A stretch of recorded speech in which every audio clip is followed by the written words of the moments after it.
నంద్యాల జిల్లా శ్రీశైలంలో మకర సంక్రాంతి బ్రహ్మోత్సవాలు పురస్కరించుకొని 7 రోజుల పాటు పంచాహ్నిక దీక్షతో నిర్వహించబడే సంక్రాంతి బ్రహ్మోత్సవాల్లో 6వ రోజైన ఈ రోజు శ్రీ స్వామి అమ్మవార్లకు విశేష పూజలు నిర్వహించిన అనంతరం శ్రీ స్వామివారి యాగశాలలో శ్రీ చండీశ్వర స్వామికి ప్రత్యేక పూజాధికాలు నిర్వహించి పూర్ణాహుతి, కలశోధ్యాసన, త్రిశూల స్థానం, మహాశీర్వచనం జరిపారు.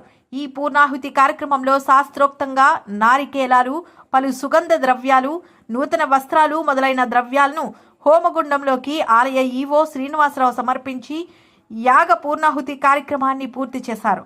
అనంతరం వసంతోత్సవం జరిపి వసంతోత్సవం తర్వాత చండీశ్వర స్వామిని పల్లకిలో ఆలయ మాడవీధి గుండా ఆలయ పుష్కరిణి వద్ద తోడుకుని వచ్చి చండీశ్వర స్వామికి వైదిక శాస్త్రంగా దేవస్థానం ఆలయ ఈవో శ్రీనివాసరావు, అర్చకులు, వేద పండితులు అవబృధ స్థానం నిర్వహించారు.